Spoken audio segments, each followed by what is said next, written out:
Hey guys, I want to give you a quick update on church camp this year, since everything is so different as what it's been.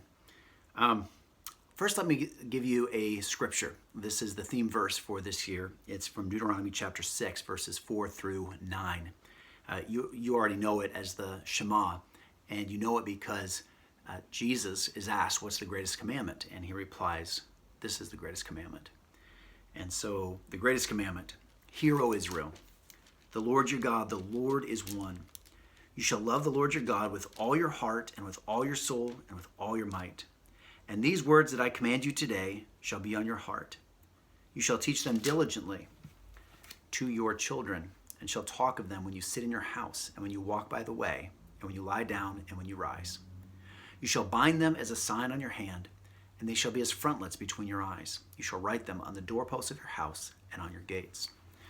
And so as we gather together at the end of the summer, my hope is that we would together talk as we're walking, as we wake up, as we go to bed, that we would focus on the Lord together.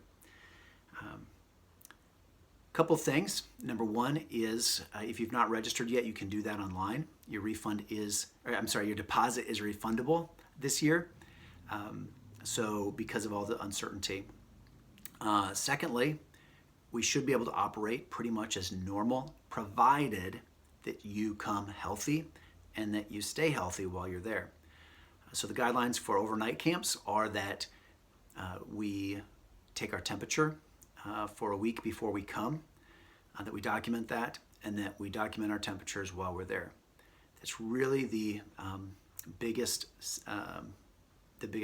measure that we'd have to take, and it's a small thing to do in order to make sure that we are keeping each other safe and not spreading the coronavirus.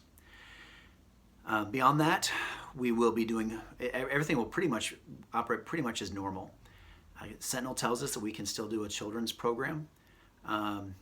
We would break it up into smaller groups because of the coronavirus and the mandates that we have. But that's what they're doing all summer long. The activity areas will be open, the waterfront will be open, the dining hall will be open.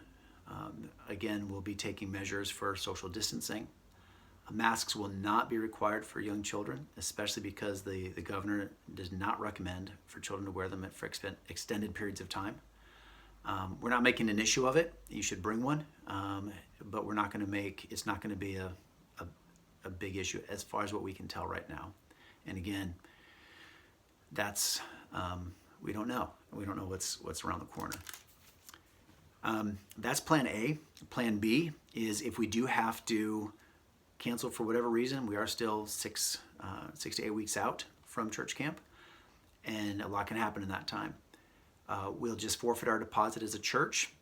You, however, will have the option of staying, of going anyways, preparing your own food, doing your own finger snacks, whatever else, and taking your place at Sentinel, because we have reserved it for the weekend and we don't want to leave them without that means of support. Camps all over the place are hurting right now. In fact, a couple Christian camps have closed for good due to the coronavirus, and they're selling property and trying to pay their bills that way. So we want to be a blessing to Camp Sentinel. Also, I want to encourage you, if you're able to, make a donation beyond just the price of a church camp. They've not raised the price on us since we've been going for this will be the 9th year. So if you want to make a donation beyond what they charge us, we'd encourage you to do that. And hope that you guys will come and have an awesome time. I think that's it for now. But if you have questions, I want to encourage you to reach out to me. We want to try to make this as relatively normal, as normal of a weekend as possible, but even more so without the focus on coronavirus, but the focus on both the time together and the time in the Word. We hope that not only will it be, we hope that it'll be abnormal, not in the sense of coronavirus, but abnormal in the sense of the unity and sweetness that we have as a body of believers fellowshipping in the beautiful setting of Sentinel around our one God. All right, so I hope to see you. Again, let me know if you have any questions.